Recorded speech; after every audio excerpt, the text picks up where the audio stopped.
Перастаць сажаць людзей, катком і пасьмі. просто спыніць рэпрэсіі, і горад будзе развівацца, таму што Брэст вельмі дынамічна развіваўся. была крытычная маса на Што трэба зрабіць? Здароўкі, вы слухаеце падкаст цэнтра новых ідэй пра тое, як жывуць беларускія рэгіёны і што ім або нам з імі рабіць. Чым жыве не сталіца, якія ў іх праблемы і ў чым яны, наадварот, крутыя. Пра ўсё гэта мы заўжды размаўляем з экспертамі і нашымі рэгіянальнымі лідарамі. Падкаст для вас вядзе Яўген Меркіс. Паехалі! У межах падкаста пра рэгіённы глыбінны народ мы ўжо паспелі абмеркаваць усе абласныя цэнтры. Усе, акрамя Брэста. Самы час выправіць гэтую сітуацыю. Наогул, раней Брэст быў самай заходняй крэпасцю ды брамай імперыі, але пасля ейнага развалу стаў нашым беларускім вакенцам у Еўропу. І, здаецца, гэта добра паўплывала на развіццё горада. Пра самае актуальнае з жыцця Брэста паразмаўляем з грамадскім ды культурніцкім актывістам Віктарам Клімусам. Можа, абмяркуем плюсы і мінусы горада? Што скажаш, як месціш? Як месціш, нават не ведаю, з чаго пачаць. Можа, самы вялікі плюс Берасця адрэфлексую вашу назву пра глыбінны народ. Мне здаецца, што хто берасцейцы ніколі сябе не мыслілі ў катэгорыі глыбіннага народа. Я ведаю кучу прыкладаў людзей, якія пераязджалі ў Мінск, пасля вярталіся і казалі, што неяк бы ў Берасці больш магчымасцяў, больш варыянтаў нешта зрабіць, зарабіць. Былі людзі, якія з іншых розных гарадоў, не толькі з бліжэйшых да Берасця, пераязджалі ў горад, і сапраўды у Берасці заўжды была, можа больш, можа проста дастаткова для людзей варыянтаў, чым заняцца. Да, это, канешне, быў вельмі вялікі плюс, таму што, сам разумееш, што калі людзі пачынаюць зарабляць, задавальняюць свае базавыя побытавыя патрэбы, то пасля ідзе і развіццё і культурных нейкіх грамадскіх дабрачынных некамерцыйных праектаў. Само сабой людзі пачынаюць задумвацца над нейкімі больш глобальнымі праблемамі. Это самы вялікі плюс горада.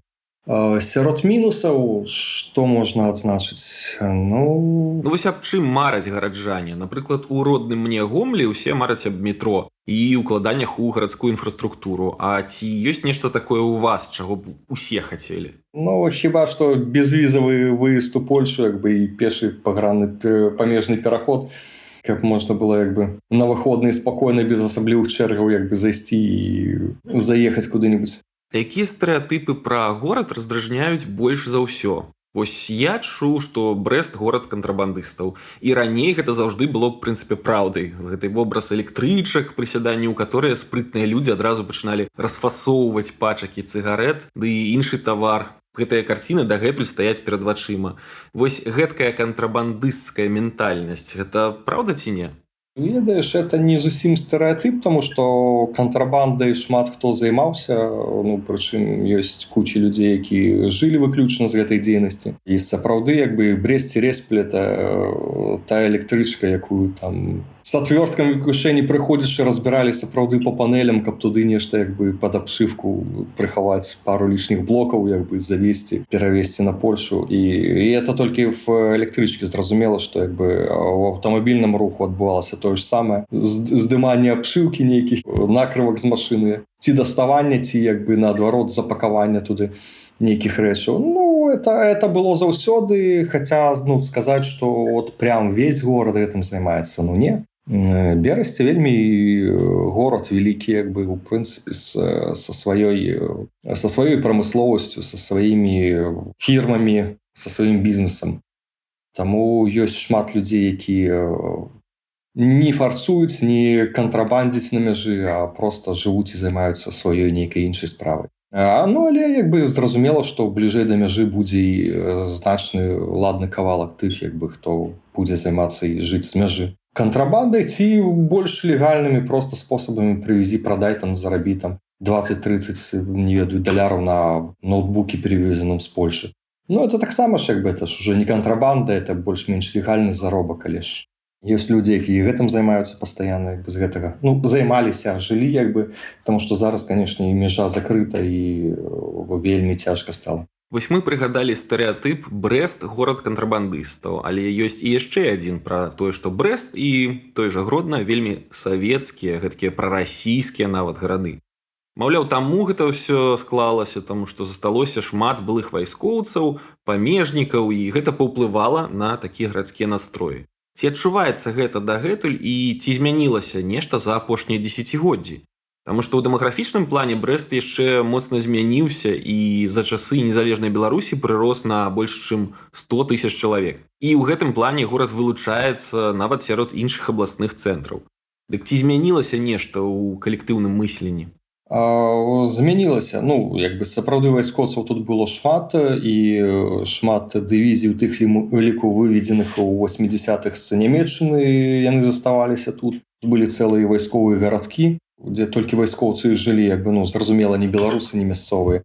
У пэўным сэнсе гэта, канешне, ўплывала на такое аблічча горада, але сказаць, што, скажем, маладое пакаленне, разумееш, маладое пакаленне ўжо жыве, канешне, в агульнай з іншымі беларускімі гарадамі інфармацыйнай прасторы, агульных такіх варунках, і зразумела, што праблемы, якія тычацца іншых гарадоў, яны натуральныя для Берасця. То бок пакаленне, можа, маіх аднагодак і ўжо маладзейшых людзей я не адчуваю такой нейкай вялікага адрознення ад па ментальнасці, па складу мыслення, па палітычных поглядах адрознення ад іншых людзей, іншых гарадоў. Таму што нават калі бацькі вайскоўцы, это ж не перадаецца ў спадчыну ўсё это мысленне аўтаматычна людзям. Я ведаю шмат дзяцей вайскоўцаў, якія вельмі па-рознаму ставяцца і да палітычных, і да грамадскіх нейкіх праблем, пытанняў. Таму час, канешне, бярэ сваё, і людзі маладзейшыя наўрад ці ўжо неяк адчуваюць эту такую савецкую вайсковую спадчыну. Нават тыя ж мікрараёны, якія былі раней выключна з такімі вайсковымі, лічылася, дзеці стаялі казармы, 1-, 2-, 3-павярховыя.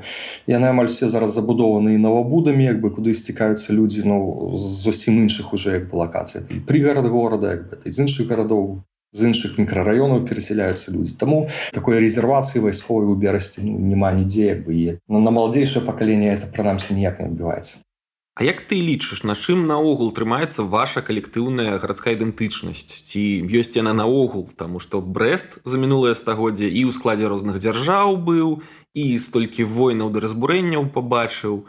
На чым сёння пабудаваная ваша ідэнтычнасць і ці адбіваецца на ёй вось гэтая разарванасць са старым горадам, які быў знішчаны яшчэ ў 19 стагоддзі? Адчуваецца, і агульнай гарадской ідэнтычнасці, мабыць, і няма. То есть, канешне, любы берасцей скажа, што ён ганарыцца і любіць свой горад, але калі капнуць глыбей, то гэта любоў і гонары, акажацца, што за розныя рэчы, хутчэй за ўсё. То есть для некаторых это галоўная дамінанта, это крэпасці, савецкі перыяд, ці той, скажем, савецкі міф, які быў створаны вакол берасцейскай крэпасці. Ёсць людзі, якія, скажем, культывуюць камуністычны перыяд Берасця. Ужо новага, пасля перасялення горада, Берасці другой паловы 19 стагоддзя. Даследчыкі і краязнаўцы шмат, якія працуюць выключна па гэтаму перыяду і, скажем, укладаюць больш сваіх высілкаў яго. І, безумоўна, ёсць людзі, якія вядуць нейкія карані ідэнтычнасці з тых часоў, калі горад яшчэ быў на сваім папярэднім месцы, там, дзе зараз месціцца крэпасць. Ёсць таксама вялікі культурны пласт, добра даследаваны, адзінае, што можа не да канца папулярызаваны дагэтуль яшчэ той пласт культуры таго горада, які быў да пабудовы вайсковай фартэцы на яго месцы, да 1830-х гадоў.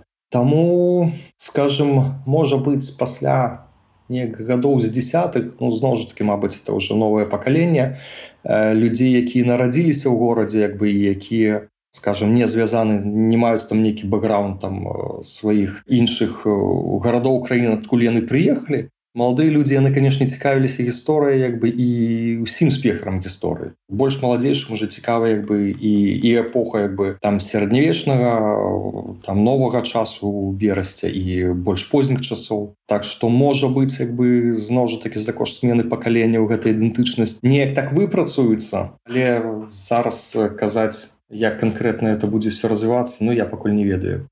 Хацеў спытаць пра брэсцкую крэпасць, ці ёсць зараз новыя праекты па працы з гэтай тэрыторыяй, ці яна застаецца ў тым жа стане, у якім яе стваралі ў савецкія часы, гэткім музеем памяці пад вольным небам, Я памятаю, што быў праект аднаўлення таго старога горада, калі можна было паднавіць некаторыя пабудовы на месцы крэпасці. Ці ёсць нейкія іншыя планы? Планы про тое, ну скажем, гаворкі пра планы пра тое, што нібыта там нешта варта, можна і будзе ўзноўлена з эпохі там да крепостного берасця, новага часу, як бы, ці вот эти вот баракальныя храмы, якія вядомы па рэканструкцыям, але які ў рэале ўжо не існуюць. З боку гарадскіх уладаў такія гаворкі, абяцанкі, яны былі заўсёды. І нават у выглядзе нейкіх праектаў ці канцэпцый. Вось. Але і раней, як бы, пару гадоў таму, і зараз я бы высказаў вельмі вялікі, так скажем, сумнеў адносна таго, што пры дадзенай ідэалогіі яны будуць рэалізаваны. Сама гэта гісторыя, сам гэты эпізод, ён падымае вельмі шмат такіх актуальных пытанняў пра акупацыю Беларусі, пра дачыненне з нашымі, як бы, суседнімі імперыямі, якія прыйшлі чужынцамі на гэтую зямлю і проста перафарматоўвалі пад сябе, пад свае вайсковыя базы, жывыя гарады. Это тэма, якую, ну скажем, якую уже немагчыма ігнараваць, таму што ёсць даследаванні, ёсць, як бы, інфармацыя, людзі пра гэта ведаюць. Але і рэальна неяк педаліраваць, як бы, ці неяк, як бы, ініцыіраваць нейкія сур'ёзныя, як бы, там змены ў гэтым накірунку, я не думаю, што пры гэтай уладзе, як бы, пры цяперашняй это будзе зроблена. Тым больш, што крэпасць все ж таки застаецца вотчынай такого яшчэ савецкай ідэалогіі, туды шмат грошаў прыходзіць, як бы, па лініі вось гэтай так званай саюзнай дзяржавы, чыста расійскіх ідэалагічных грошаў. А ну зразумела, што аднаўленне там, не ведаю, помнікаў 16, 17, там 18 стагоддзя, яно патрабуе значных сродкаў уладных, ну, нават не інвестыцый, таму што я не зусім разумею, як это будзе акупацыя. Это, канешне, як бы, уже тут трэба памкненне зрабіць, як бы, і бачным гэты эпізод. Таму я пакуль што не бачу варыянтаў, як это все можа развівацца, апроч, ну, такіх рэальна незалежных асветніцкіх праектаў, віртуальных рэканструкцый нейкіх, навуковых даследаванняў. Пакуль што толькі на гэтым узроўні мы можам казаць пра тое, што, як бы, там развіваецца, вось, папулярызуецца хоць неяк, як бы, вось гэтая частка гісторыі.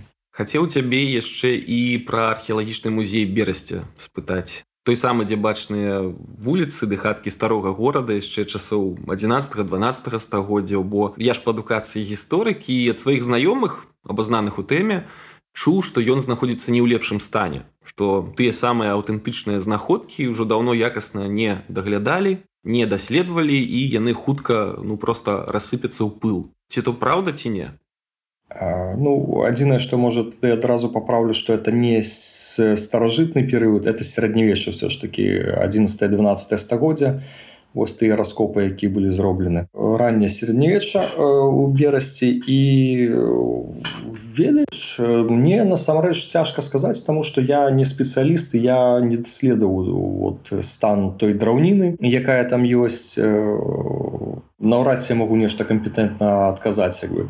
Да, было шмат гаворак, як бы, тое, што купал вот той, якім накрыт, як бы, вось раскоп састарэлы, ён не трымае вільгаць, што, як бы, падсырываюць, як бы, вось долу, вось, як бы, сама вось тая яміна, якая, як бы, выкапана, дзе знаходзіцца вось гэтыя, як бы, рэшткі забудоваў.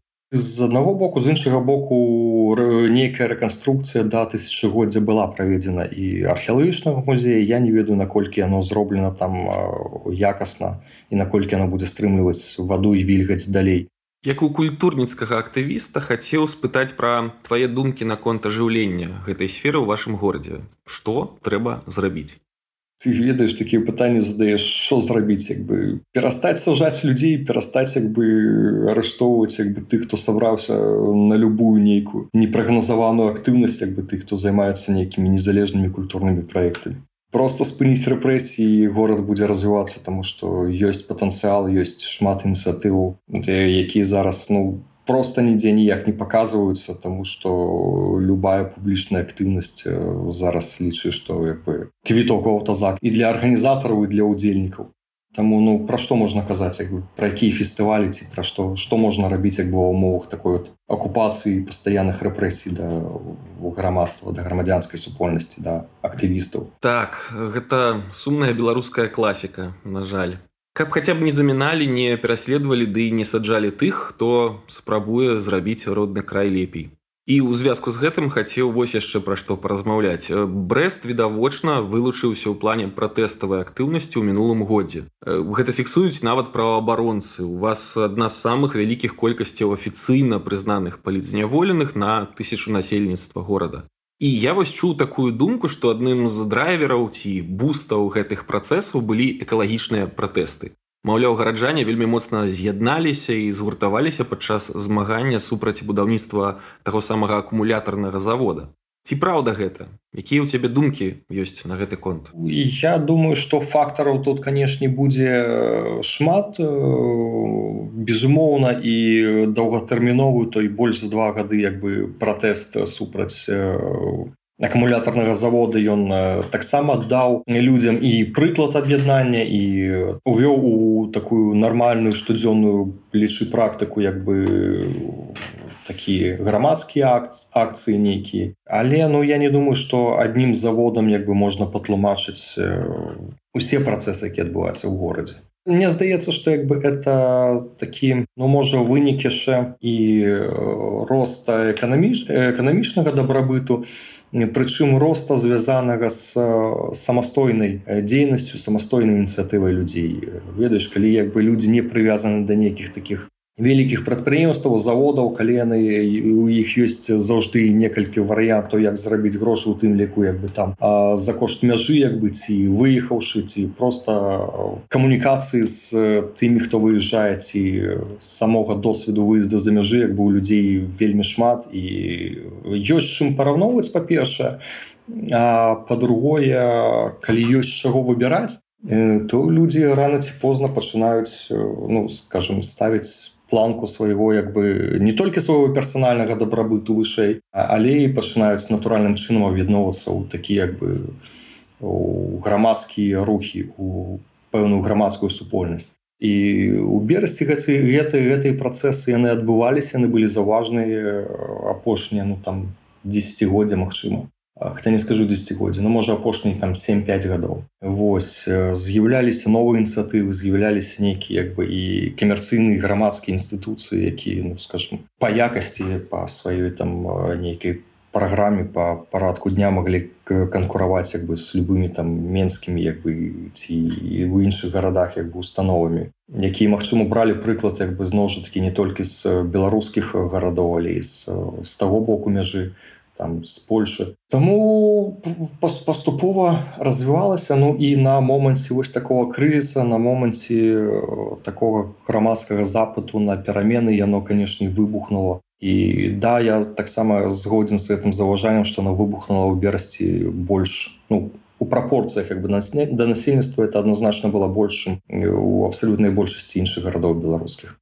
Вось. Ну і адпаведна, як бы калі мы не змагліся дамагчыся пераменаў, калі пайшла такая жорсткая рэакцыя на неўдалую, умоўна кажучы, рэвалюцыю, то зразумела і палітвязняў, і колькасці рэпрэсій у горадзе будзе як бы больш, чым дзе бы то ні было яшчэ.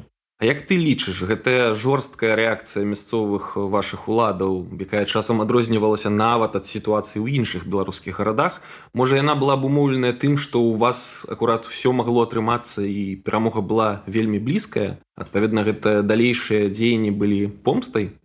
Я думаю, што ў Берасці была крытычная маса на, скажем, на пералом сітуацыі. Калі б такая ж як бы крытычная маса была ў іншых гарадах, я думаю, што мы б уже як бы, да, записывалі падкаст дзе-небудзь у Беларусі бы і размаўлялі пра зусім іншыя рэчы. Сапраўды, як бы на трэці дзень Берасці прыехалі разганяць уже як бы нейкі вайскоўцы спецслужбы як бы з агнестрэльнай зброі, з поўнай баявой амуніцыяй. Зразумела, што як бы хутчэй за ўсё як бы мясцовыя улады там, ну, як улады, прыспешнікі рэжыму, яны бачылі як бы тое, што Берасці можа выбухнуць як бы і у, скажем, у першыя дні яны не кантралявалі як бы, скажем, той аб'ём і той актыўнасць, якая была ў горадзе. Хацеў яшчэ вось што абмеркаваць, ці моцна на горад паўплываў бязвіз? На тую ж мясцовую ўладу, можа яна больш ішла на кантакт з гараджанамі апошнія гады, можа былі нейкія праекты з памежнымі польскімі гарадамі? Улада была гатова на кантакты, але ведаеш, гэтыя кантакты абмяжоўваліся. Яны заўсёды хацелі абмяжоўвацца такімі нейтральнымі і камфортнымі для сябе тэмамі. Я не ведаю, можа быць там веларух, можа быць развіццё інфраструктуры. З той жа культурай, не заўсёды усе тэмы можна было падаць і папулярызаваць, рабіць там у горадзе. Пра нейкія за кошт завода нейкія экалагічныя ініцыятывы і тэмы таксама стараліся не падымацца з боку уладаў так званых гарадскіх. Таму зразумела, што як і ва ўсіх, мабыць, па Беларусі такіх раённых выканкамах стаяла задача прыцягнення і замежных сродкаў, там і з еўразвязы і астатніх. То есть яны былі гатовы супрацоўнічаць, але, скажем так, на сваіх і вельмі камфортных для сябе і для сваёй ідэалогіі умовах. Таму уплыў, безумоўна, быў, наколькі ён вялікі. Цяжка сказаць, цяжка вызначыць нешта адно, я ўжо паўтаруся, можа, Канешне, быў і той уплыў, і ўплыў бязвіза. Калі ў цябе ёсць магчымасць камунікаваць, нармальна абменьвацца інфармацыяй з людзьмі з іншага культурнага, сацыяльнага асяродку, зразумела, у цябе это большы досвед, большае разуменне таго, што наогул адбываецца ў гэтым свеце, і як можна, якія варыянты ёсць далейшага развіцця для твайго горада, для тваёй краіны. Брэст вельмі дынамічна развіваўся і ў культурніцкім плане, і ў плане грамадзянскай супольнасці, але ўлады вельмі моцна прайшліся гэткім катком і па СМІ. Той жа арыгінальны сайт «Бінокль» можна прыгадаць, які зачынілі і па НДА, і па актывістах, і актывізме як такім. Як выглядаюць справы зараз, і, можа, раскажы таксама ў гэтым плане сваю сітуацыю? Я, можа, не самы кампетэнтны адказаць на гэтае пытанне, што адбываецца зараз, бо я ўжо год амаль што не жыву ў горадзе і не магу туды прыехаць, вярнуцца. На мяне заведзена крымінальная справа, наколькі я разумею, не зачыненая дагэтуль, таму што суды над іншымі фігурантамі працягваюцца дагэтуль яшчэ. І да, публічнай актыўнасці, нейкай незалежнай грамадскай культурнай дзейнасці у такой адкрытай публічнай сферы яе практычна няма зараз. Я не скажу, што яе няма наогул і што там знішчана і вынішчана ўсё. Любымі акупацыйнымі метадамі немагчыма вынішчыць усю ініцыятыву, усе парасткі, хіба што толькі не ведаю, новую хатынь тут зладзіць на месцы берасця. Людзі ёсць, яны зараз больш асцярожныя, больш схаваныя, закрытыя альбо малымі групамі, малымі ініцыятывамі. Некаторыя наогул не удзельнічаюць у ніякай публічнай дзейнасці. Некаторыя, шмат хто мусіў быў вымушаны з'ехаць за мяжу. Я спадзяюся, часова шмат хто вырашыў адысці на больш бяспечную адлегласць. І сапраўды шмат актывістаў і сядзяць зараз альбо абмежаваны у волі праз хімію хатнюю ці з накіраваннем. Мне цяжка сказаць вонкава. Можа, яно так усюды выглядае, што звонку выглядае, што там, канешне, ніякай актыўнасці няма, але, я думаю, што это зноў ж такі часовая з'ява, у берасці захоўваецца і патэнцыял развіцця, і людзі, спецыялісты, якія могуць рабіць добрыя прадукты, грамадскія, культурныя, любыя. Яны ёсць, яны нікуды не дзеліся. Я вось якраз пра часовасць хацеў паразмаўляць, бо шмат хто спадзяецца, лічыць, што доўга ў такім стане жыць немагчыма, што нейкія перамены па-любому настануць, што тыя, хто былі вымушаныя з'ехаць, здолеюць вярнуцца. Але што будзе, калі гэта ўсё зацягнецца? Бо я памятаю гутаркі яшчэ з людзьмі, якія былі вымушаныя з'ехаць на пачатку нулявых, і яны таксама казалі, што доўга гэты рэжым не здолее прытрымацца, што вось-вось мы вернемся і ўсё будзем рабіць інакш. Што будзе, калі ўсё гэта зацягнецца не на год і не на два, і што нашыя гарады і Брэст у прыватнасці тады чакае? Як ты лічыш? Тое, што яно зацягнецца, я ў гэтым не сумнеюся. І раней мала сумняваўся. То есть год-два для развіцця грамадства, для развіцця горада насамрэч это не крытычны такі і невызначальны перыяд. Зразумела, будзе след гэтага перыяда ён застанецца і, скажем, і ў псіхалагічным стане, і в наяўнасці там інфраструктуры, структураў у грамадскіх, якія былі. Вось, але калі мы кажам пра зацягнецца на год-два, то я бы сказаў, што гэта аптымістычны прагноз. Песімістычны будзе, калі ён зацягнецца на гадоў 10-15, калі як бы вось ты праблемы не вырашаны намі, давядзецца ўжо як бы вырашаць іншаму пакаленню. Я не ведаю, што рабіць, як бы калі ён зацягнецца. Я разумею, што трэба рабіць, каб ён не зацягваўся, ці па магчымасці як бы это зацягванне было на куды меншы тэрмін. То есть мне здаецца, што трэба працягваць актыўнасць у тых, скажем, умовах і ў тых магчымасцях, якія ёсць зараз. Скажем, для сябе, як бы для выехаўшых за мяжу, я бачу сэнс у распрацоўкі далейшых тых жа інфармацыйных нейкіх медыйных прадуктаў для Беларусі, як бы падтрымку нейкіх культурных праектаў тут за мяжой, бо шмат людзей, якія выехалі і якія не хочуць выпадаць як бы цалкам з парадку дня беларускага і жадаюць працягваць з беларускай тэмай працаваць. Все ж таки мы живем зараз у такі час, дзе, скажем, інфармацыйная прастора, яна грае вельмі важную ролю. Мы в онлайн, в інфармацыйнай прасторы праводзім часу куды больш, чым у жывой. Мы тут камунікуем, адукуемся, як бы вырашаем свае пытанні праз інтэрнэт. Таму я думаю, што і далей у гэтым плане яно будзе развівацца як бы онлайн, до таго моманту, пакуль сапраўды як бы сітуацыя не можа і не будзе мяняцца ў самой Беларусі, скажем, у рэальнай прасторы. А тое, што яна будзе мяняцца, я ў гэтым не сумнююся, таму што сапраўды як бы вот это закручванне гаек, яна вымагае вялікіх рэсурсаў і высілкаў, як бы зразумела, што ў рэжыме такой татальнай мабілізацыі жыць гадамі як бы ніхто не будзе.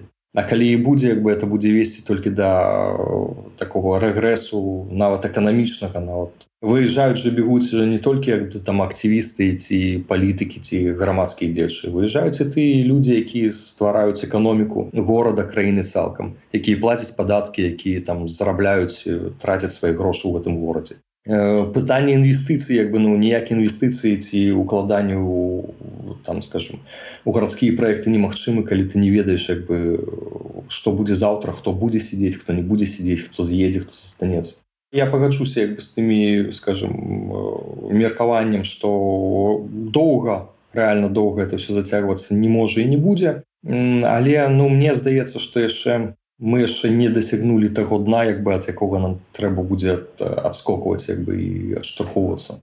Будзем спадзявацца, што перамены хутчэй прыйдуць. У мяне ж на астачу засталося яшчэ одно пытанне, можа быць больш лёгкае і цікавае.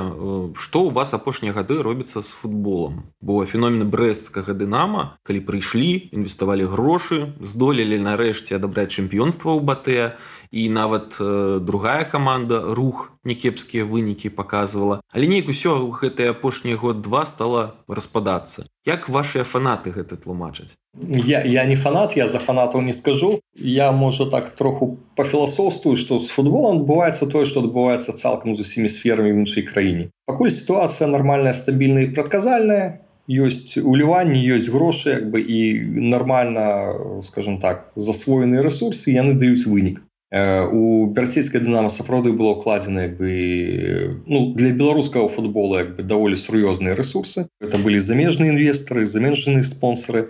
Хапіла нават на две каманды, каб яны ты ж разумееш, это для пастаяннай практыкі, для таго, каб было з кім пагуляць у штодзённым рэжыме, это вельмі важна. І пакуль былі інвестыцыі, эта сфера развівалася. Зараз няма грошай, зараз іногда не да футболу, і зразумела, што і камандны вынік, і наогул дасягненні усе падаюць і знікаюць вельмі хутка. Вось, это тычыцца, на жаль, не толькі футболу, але гэтым, я думаю, што можна патлумачыць і сітуацыю з берасцейскім Дынамо таксама. Дзякуй за такую змястоўную гутарку пра Брэст, Віктар. Будзем спадзявацца, што ва ўсіх імпэтных і актыўных людзей, што хочуць яго развіваць, хутка з'явіцца магчымасць рэалізаваць свае ідэі. А мне застаецца нагадаць нашым слухачам, не забывайцеся на рэгіёны родныя, каб зусім не ўмёрлі. Подписывайтесь на наш подкаст, ды наши аккаунты в социальных сетках. И покидайте, конечно же, комментарии. Да, дякую вам за эту тему. я спадзяюся, што ўсе гарады як бы і Берасці і іншыя гарады Беларусі будуць развівацца, і у вольнай незалежнай краіне мы абавязкова пабачым яшчэ не адно дасягненне і ў культурным, і ў грамадскім, і ў эканамічным плане. Все будзе добра.